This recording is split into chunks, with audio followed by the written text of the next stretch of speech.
11ª questão. Nós temos aí uma pintura, né, intitulada A Batalha de Alexandre, de 1529, de Albrecht Aldhofer. A Batalha de Issos foi travada entre Alexandre da Macedônia e Dário III, rei dos persas, em 333 a.C. No quadro de Aldhofer, a Batalha de Issos é representada a partir de referências à Batalha de Pavia, ocorrida em 1525, quando Viena foi sitiada pelos turcos. Nessa representação, os soldados estão vestidos conforme padrões do século XVI.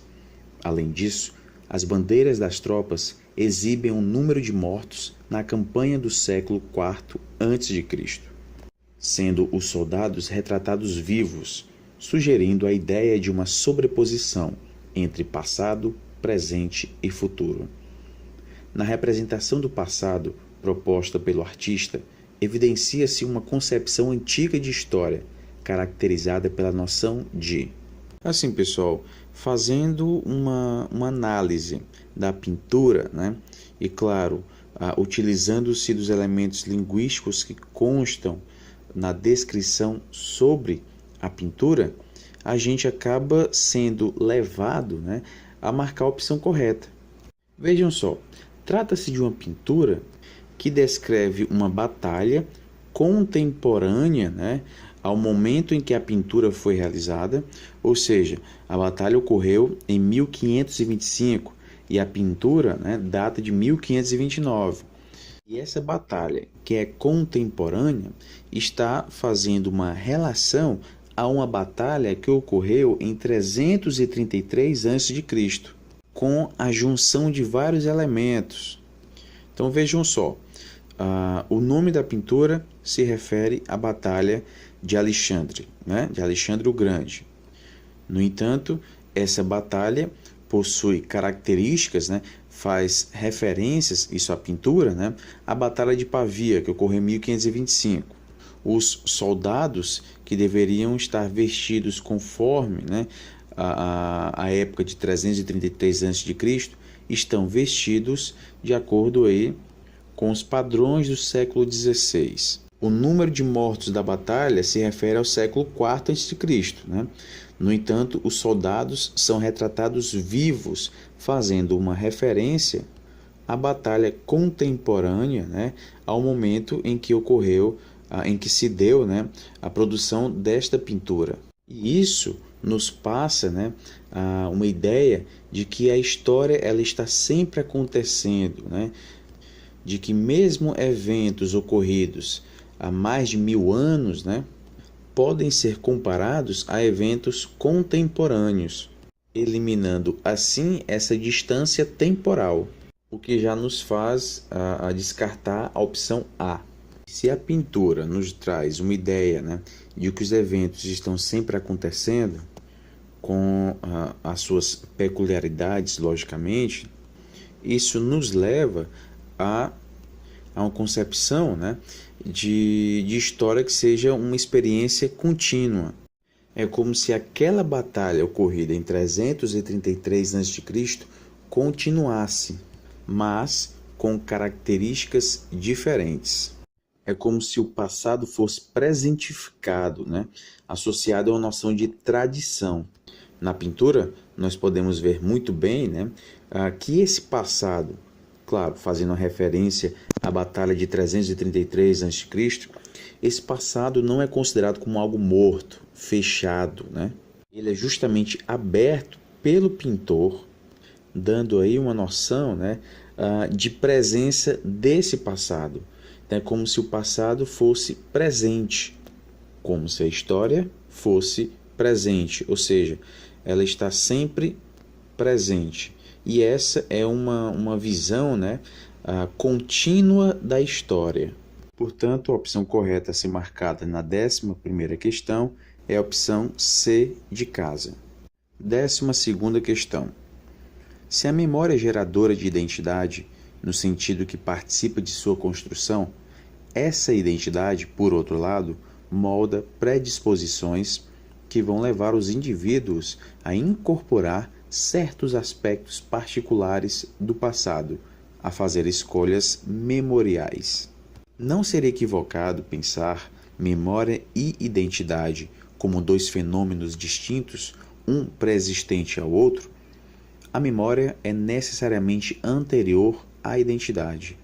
Essa última não é mais que uma representação ou um estado adquirido, enquanto a memória é uma faculdade presente desde o nascimento e a aparição da espécie humana.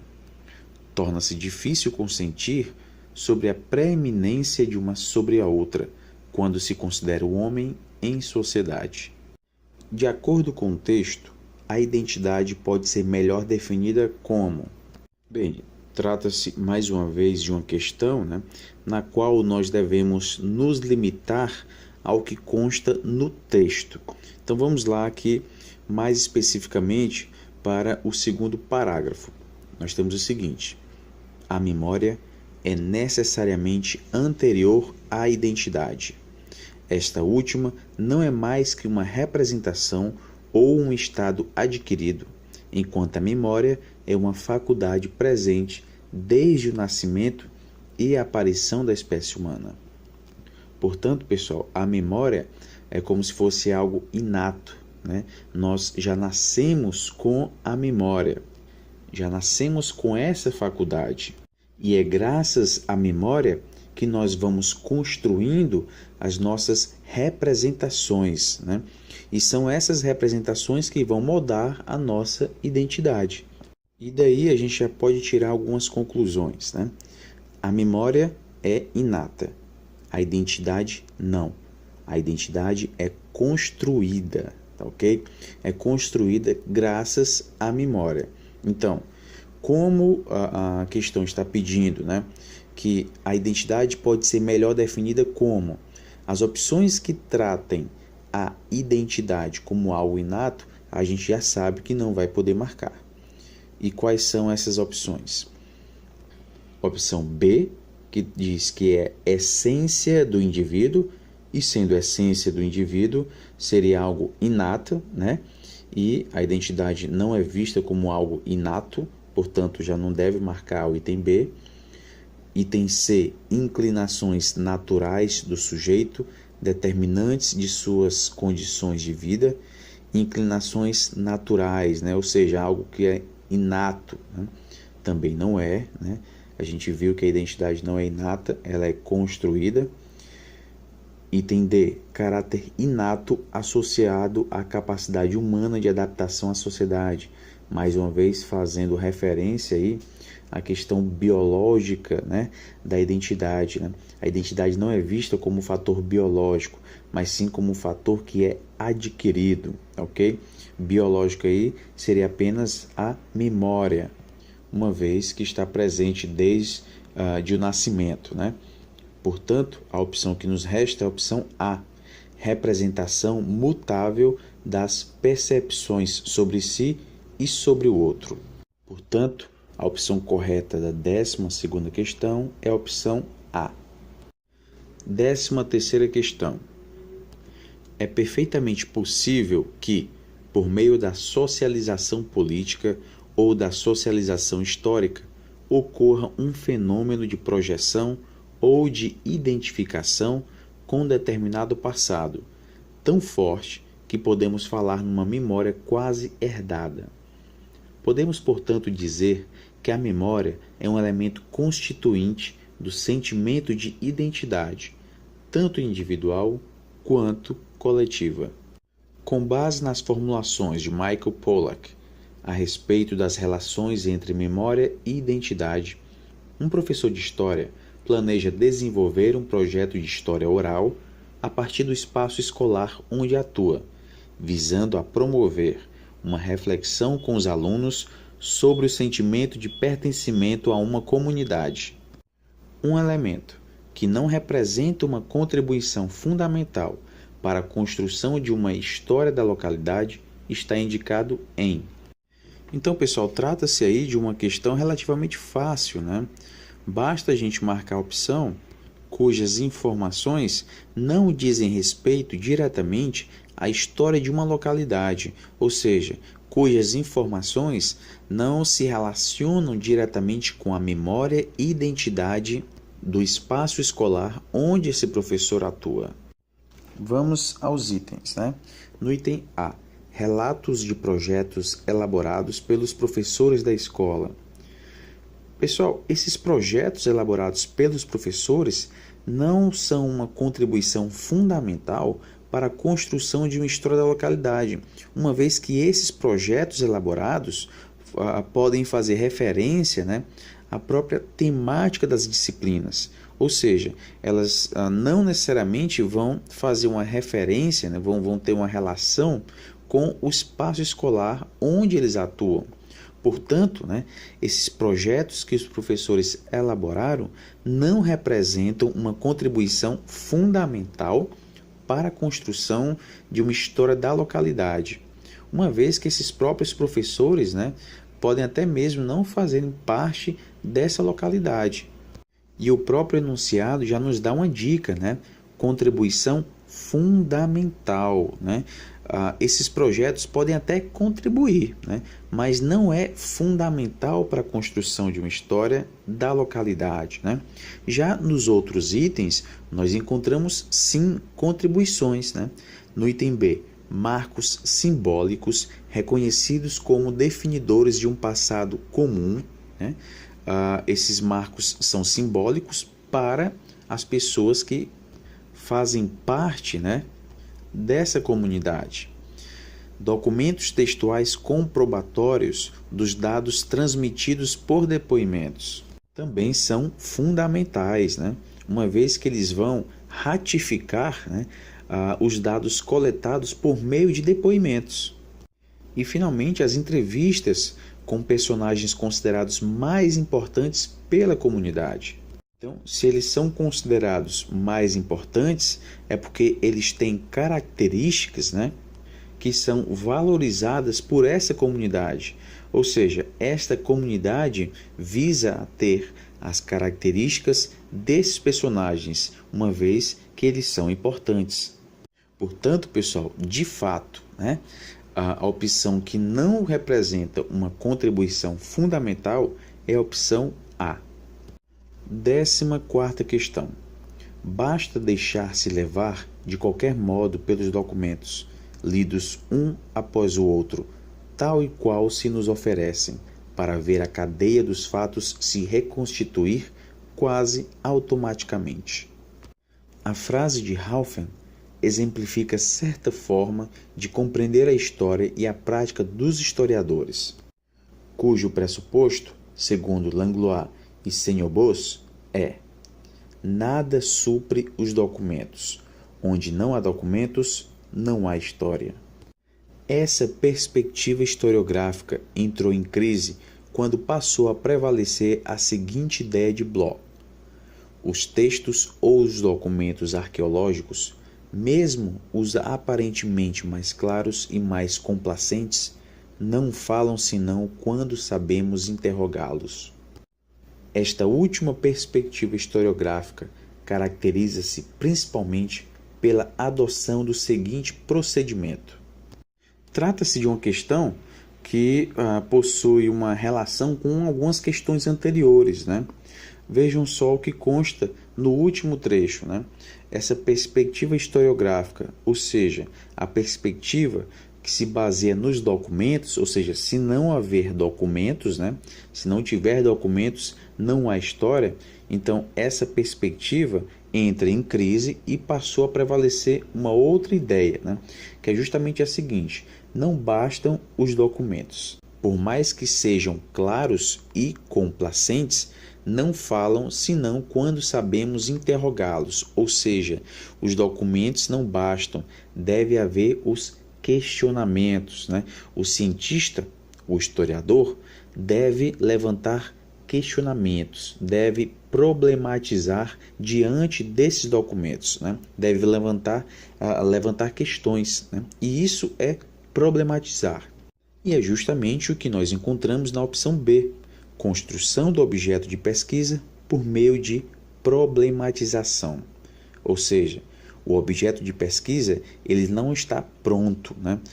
Não está pronto considerando aí, claro, as primeiras concepções, né? E vem os documentos como suficientes para gerar história, né? Nessa outra concepção historiográfica, os documentos não bastam, é necessário o olhar, é necessário o ponto de vista do historiador, né? É necessário o questionamento, a problematização desse historiador diante desses dados. Portanto, a opção correta a ser marcada na 14ª questão é o item B. 15ª questão. Nós temos aí a seguinte charge de Diego Novaes. Você também foi um militante de esquerda, torturado e morto nos porões da ditadura? Não, fui só mais um negro, pobre, torturado e morto nos porões da democracia. Não adianta quebrar o espelho retrovisor e olhar inocente e candidamente para o futuro. A ditadura ou as ditaduras não está apenas lá, no passado, mas aqui, condicionando o presente e, por seu intermédio, moldando o futuro. E tanto mais suas características terão chances de permanecer, quanto mais a sociedade silenciar sobre ela, ou sobre elas, ou fingir ignorá-las. Tanto na charge quanto no texto, os autores postulam, por meio de linguagens distintas, que a democracia brasileira reconstruída na década de 1980 caracteriza-se ainda hoje pela... Então, pessoal, trata-se mais uma vez, né, de uma questão que exige de nós uma interpretação crítica. Ou seja, é uma questão de interpretação textual, mas considerando o nível de interpretação crítica. Vejamos o que consta na charge, né? Nós temos dois sujeitos ou duas caveiras, né? Uma caveira faz referência à ditadura e por ele estar às margens, né, da sociedade em relação àqueles que detinham o poder durante a ditadura, acabou sendo torturado e morto. Já a outra caveira, por mais que não esteja mais no período da ditadura, por estar também às margens da sociedade, por ser negro, pobre, né, acabou sendo morto e torturado. E o termo democracia, utilizado aí por ele, né, faz uma referência à democracia de poucos. E é justamente aí que está o impacto que a charge proporciona, né? A utilização de um termo democracia sendo relacionado a algo negativo. Ou seja, mudam-se as ideologias, né? Mas as práticas continuam as mesmas. E o texto de Daniel Arão, né, representa muito bem isso. Quando ele diz no terceiro período, a ditadura ou as ditaduras não está apenas lá no passado, mas aqui, condicionando o presente e, por seu intermédio, moldando o futuro. Ou seja, é ingênuo acreditar que essas práticas, né, tenham desaparecido com o fim de alguns regimes. E Daniel Arão finaliza da seguinte forma: e tanto mais suas características terão chances de permanecer, quanto mais a sociedade silenciar sobre ela. Ou seja, se a sociedade ignora que exista tortura, que exista discriminação, que exista desigualdade, todos esses fatores terão chances de permanecer. Portanto, pessoal, a democracia brasileira reconstruída na década de 1980 caracteriza-se ainda hoje pela... Atenção, você pode até concordar com a marcação de alguns itens, né? Mas deve levar em consideração a charge e o texto que está na questão, ok? Então, a nossa interpretação deve se limitar ao que consta tanto na charge quanto no texto. E é por isso que a opção correta assim marcada é a opção A, reprodução de práticas difundidas num passado recente. E no caso específico, né, nós temos aí uma referência ao período da ditadura. Então, práticas realizadas no período da ditadura continuam sendo reproduzidas atualmente. Portanto, a opção correta a ser marcada é a opção A.